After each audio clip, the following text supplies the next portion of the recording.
Hello and welcome to A Fistful of Dice. My name is Matt, and today is going to be the second episode of my Dissecting Dream Theater series. Excuse me if I sound a little croaky. I am both sick, and my roommate and I just did like a hour and a half live stream of Little Shop of Horrors for his movie website. So my voice is a little spent today. So in the last episode of this series, we talked about Dream Theater just in general and my experience with them. Whoa, let's turn that off. Did anyone else just see that? Today, we're going to be talking about Dream Theater's live DVDs, of which I own all of them. And I thought it would be best if we go through them chronologically. So starting with the earliest DVD that was released, and going forward to the most recent. So let me make sure these are in the right order here. So Dream Theater is sort of known for their live performances. They often do very long sets, which is, sort of necessary because a lot of their songs are very long. But they're known for putting in the work. They work very hard on their live performances, and they tend to cover a wide breadth of songs. They'll play stuff from their early days as Majesty all the way up to their most recent albums. They're also known for doing covers, a lot of covers, acoustic versions of songs that are not typically acoustic, and meshing songs together in medleys. They do this kind of cool thing sometimes called the instrumentally, which is all of their instrumental songs from all of their albums mashed together into one, which is really neat. Have not seen them do that live yet, but I would like to someday. So let's go ahead and get started, and I'll just talk about the DVD and what's on the DVD and any sort of meta information that I know about the performance or the production of the DVD. So the first DVD is actually a 2-pack of their live DVDs. So both of these were released separately, but you can't really get them separate anymore because I think they came out on like VHS in the early 90s. So the first one is Images and Words, live in Tokyo. And the second one is Dream Theater, 5 Years in a Livetime. So this Images and Words, live in Tokyo, is from '93. And it's shortly after they released their second album, Images and Words, which had the track Pull Me Under on it. And that was the track in the album that really put Dream Theater on the map in the early 90s. They'd put out one album before that with Charlie Dominici as the vocalist, but it had just not caught on really at all. This live performance is pretty cool to see because it features the guys like when they were just first getting big, and it's kind of funny because they all have the big like 80s 90s hair, and like Mike Portnoy's wearing like a spandex one piece behind the kit, and just their outfits are outrageous. And it's kind of cool because both of these DVDs have a commentary on them by the band that was recorded like 10 years later. So they're kind of laughing at themselves and at their appearance, which is pretty funny. The commentaries are actually very interesting to listen to. They're pretty cool guys. So. But the one thing I do not like about the Images and Words live in Tokyo is that it's interspersed with music videos. So you'll be enjoying, their performance in Tokyo, and all of a sudden you're watching the music video for Pull Me Under. So that's kind of weird. And they also have little like documentary things from when they were in Tokyo. And that's cool, but it's also like I would have rather that the documentary and the music video and stuff like that were separate features and not like mashed together with the live performance. I'd rather you just get the full live performance, and then if you want to, you've got these little documentary bits and music videos, which would be better. Ugh, sorry. And then but it's a really great performance. Audio and video quality is not the best, but it's really cool to see them back then. And then this 5 Years in a Lifetime is really more of a documentary with live music elements. It starts in '94 and ends in '98. And it's got a lot of different stuff on it. It's got footage from an unplugged show that they did in Rotterdam, which is really, really cool. Some of the coolest stuff I've ever seen them do. They do a acoustic version of Lifting Shadows Off a Dream that is just like beautiful. And when they start it, you're not really sure what it is, but then John Mayung comes in with the signature bass harmonics on Lifting Shadows Off a Dream, and you're just like, oh, that's awesome. They also have this weird fan club show at Ronnie Scott's in London that they have like the guitarist from Yes there and the vocalist from I think it's Cannibal Corpse. It's kind of weird, but I don't know, it's interesting. And they do a cover of Metallica's Battery with the lead singer of Cannibal Corpse, so that's pretty cool. And then they've got behind-the-scenes footage from 2 tours, one from '94 to '95 and one from '97 to '98. So you get some good footage of the band on the road and in the studio. You get to see some studio footage from them recording Awake and Falling into Infinity. It's interesting to see footage from Awake because while they were recording Awake, Kevin Moore, their first keyboardist, was preparing to leave the band, and he actually announced his intentions to leave the band as they were recording. So it's sort of interesting to see the band dynamic with that. And then Falling into Infinity was their first album, studio album, with their second keyboardist, Derek Sherinian. And at this time, the band was not doing well, and Mike Portnoy was actually thinking about leaving the band. The reason why is because when they were recording Falling into Infinity, and I'll talk about this more when I actually go over the albums, but when they were recording Falling into Infinity, they actually had producers and a studio getting really, really involved and having them change the songs and rewrite stuff, and they just weren't big on that, and Mike Portnoy especially was very fed up with it, and was prepared to leave the band after the tour that is documented in this DVD. He was prepared to leave the band, but he had so much fun on the tour and got so much, closer to his bandmates that he decided to stick with it. So that's sort of interesting. And then they've got, music videos on here too. So this is definitely like, if you're a hardcore Dream Theater fan, check it out. If you're like just getting into them or you're not super into them, I would skip this one because it's not like you're going to sit down and watch a concert. It really is like a little bit of live music, a little bit of documentary, a little bit in the studio. Here's a music video, that sort of stuff. So, but that's that one.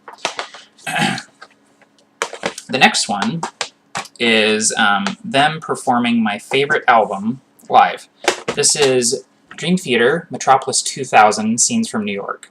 See that? So this is them. They play the album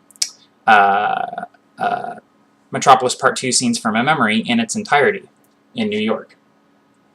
And it's a really great performance. They play the entire album, and then they do Metropolis Part 1, and then they play A Change of Seasons after all. Like, it's like, seriously like a 3-hour concert. It's just ridiculous. I've heard, like, I'm not sure if it's like a myth or whatever, but I've heard that after they recorded this, Mike Portnoy actually went to the hospital for dehydration and exhaustion. Like, he had to go to the emergency room after this, so that's pretty awesome. Here's the problem with this DVD and why it is not my favorite. This DVD was directed by Mike Portnoy. And it was edited by him as well. And Mike Portnoy, one of the greatest drummers of all time, one of my favorite drummers, one of my favorite musicians, a director he is not. This DVD is so weirdly edited. Just shots that shouldn't be there, and weird, like, camera effects, like the camera like spinning like a kaleidoscope, and like all of a sudden like the shots will be colorized like green, like and then they do this thing where Metropolis Part 2 Scenes from Memory is a concept album that tells a story, and they actually filmed like the story of the album and have clips of it while they're playing, which is fine, but it's like the concept album should be presented as the album, as the music. You shouldn't need a video component to it, you know what I mean? So, and it just kind of takes away from it, because you're sitting there, you know, enjoying the guys playing the music, and then all of a sudden it cuts, and you're watching like this like high school quality drama club recreation of the Metropolis Part 2 story. So that's kind of lame. But it is a very awesome show, playing some great music. It's their first live DVD with Jordan Rudess, their current keyboardist. And it's kind of weird because he has hair in this, and he's totally bald now, but he has like long hair in this. It's weird. And there's also another commentary by the band on this one, so that's cool. I always enjoy the commentaries. So this one is cool if you like this album, but I don't know, man. It is so weirdly edited. It's kind of lame, so. Okay, the next one, I actually own 2 copies of because I have the Blu-ray and the DVD, is Live at Budokan. This Live at Budokan is my favorite Dream Theater DVD, and possibly my favorite concert DVD of all time. They have a company handling the shooting, editing, directing, so it looks fantastic. It sounds great.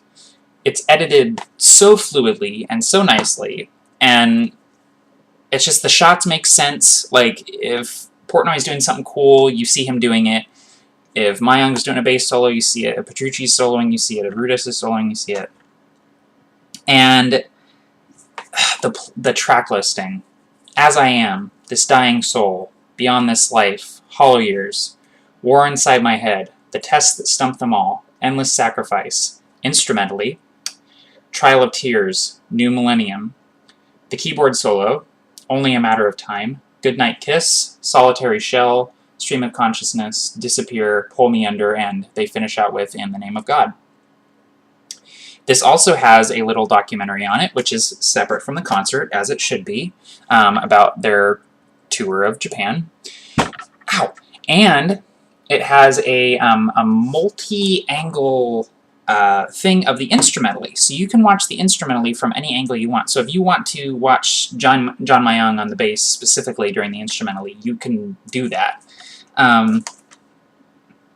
This is just, it's an awesome show. They're at the top of their game, and the track list is phenomenal. It's laid out the way it should be with the concert, just the entire concert by itself, you know, straight through, and then any extra features are additional.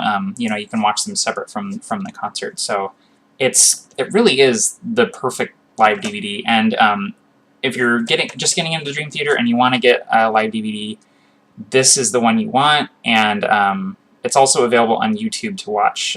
But if you really want the highest quality, definitely it's on Blu-ray. So this is the only one they've released so far on Blu-ray, but they're going to go back and release the other ones as well. So that is Live at Budokan. And that was, what year is this?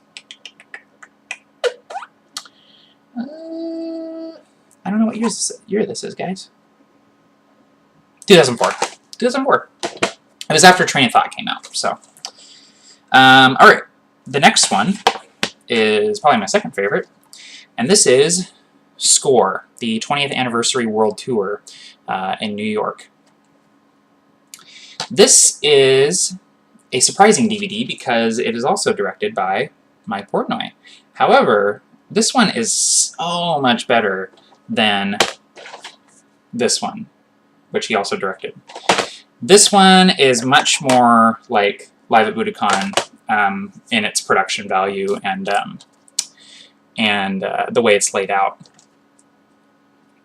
The cool thing about this show is that they have a live orchestra with them play on several songs, including 6 Degrees of Inner Turbulence, which is their symphonic suite. It's like a 40-minute thing from the album 6 Degrees of Inner Turbulence. It comprises the entire second disc of 6 Degrees of Inner Turbulence. And Octavarium from Octavarium, and Metropolis from Images and Words. This DVD also has an hour-long documentary on its second disc here.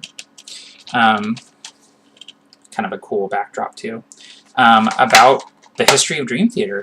It's really interesting. It has interviews with all of the guys, including people who are no longer in the band, and you know, pictures from their beginnings, and actually footage from their days as Majesty with Charlie Dominici and stuff like that. And it's just them in their own words talking about the history of Dream Theater. It's really cool, and the show itself is just phenomenal. Let's see. It has The Root of All Evil, I Walk Beside You, another one, Afterlife, Under a Glass Moon, which is my favorite guitar solo of all time, Innocence Faded, Raise the Knife, which is an unreleased track from the Falling into Infinity demos, The Spirit Carries On, and then they do 6 Degrees of Inner Turbulence with the Symphony, Vacant, The Answer Lies Within, Sacrifice Sons, and then they finish off with Octavarium and Metropolis with the Symphony. And then there's like a few other songs, live songs from other shows. They have like 3 or 4 different ones, but this is just like this one. It has the whole concert by itself, and then all the additional features are elsewhere on the DVD. Great performances by all the guys. Probably my favorite James LaBrie live performance ever. Well, we'll talk about this more later on, but there was a stint. My light's flickering. There was a stint where James LaBrie's voice was not at where it should be, because he got food poisoning in the 90s and actually managed to rupture his vocal cords. This DVD is actually shortly after he regained his full range and tone, and oh, man, he just sounds fantastic on this DVD. If anyone out there likes Dream Theater but isn't the biggest James LaBrie fan, check out some of the tracks from this, especially I Walk Beside You, and let's see, what else? Innocence Faded. Oh man, on Innocence Faded, he just sounds fantastic. So, also, Octavarium has it's like a 5th octave G sharp that he has to hit. He hits it like a champ in this thing. It's insane. So, definitely check that one out.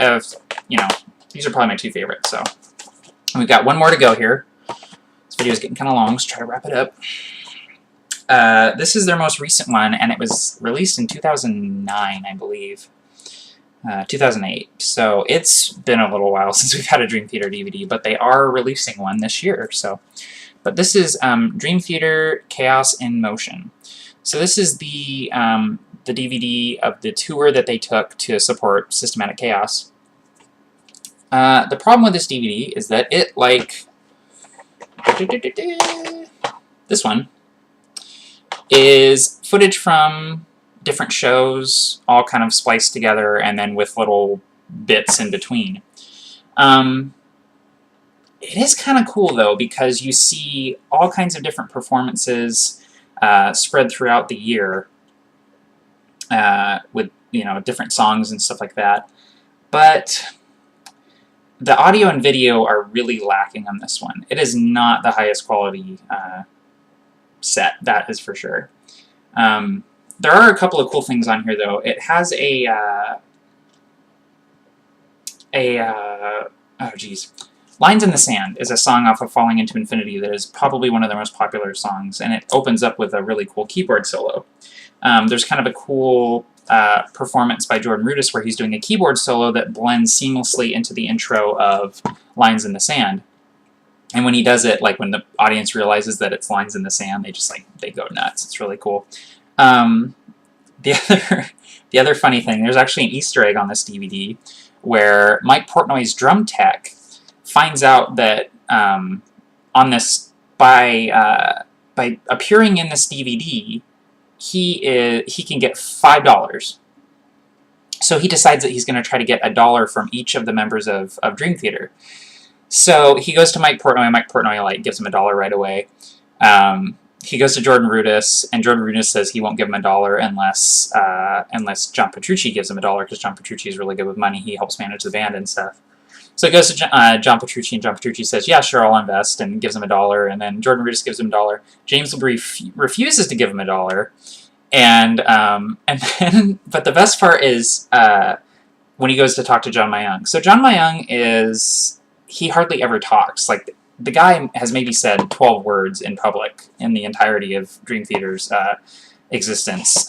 He's completely withdrawn, solitary, just quiet, reserved guy. So the drum tech goes into John Mayung's practice room, and John Mayung is sitting there, you know, doing his exercises or whatever, and he doesn't say a word. He just hands John Mayung the contract. John Mayung, like, reads the contract while he's playing, and then he just, like, reaches into his wallet, pulls out $1, and hands it to the guy without a word, and then just goes back to playing. It's like, it's just a perfect moment that, like perfectly exemplifies, like, John Mayung and his personality. So, definitely not my favorite DVD, but it's one that you should definitely look into. It's better. The audio and video are about on par with the Scenes from New York DVD. So, I mean, this is just night and day in terms of quality, but it's still cool to see these performances. So, but that is all of the Dream Theater DVDs, all the ones that they've released to date. They are coming out with one this year that was recorded on their South American tour, and I'm very excited for that. It's going to be released on Blu-ray, which I will be getting, and I will likely do a review on when I get it. So, yeah, that's all of the DVDs. Next week, we're going to start on the albums. I'm going to do one video per album. So next week, we're going to start with their first album, When Day and Dream Unite. So, anyway, guys, I hope you enjoyed this video, and, yeah, keep on rocking.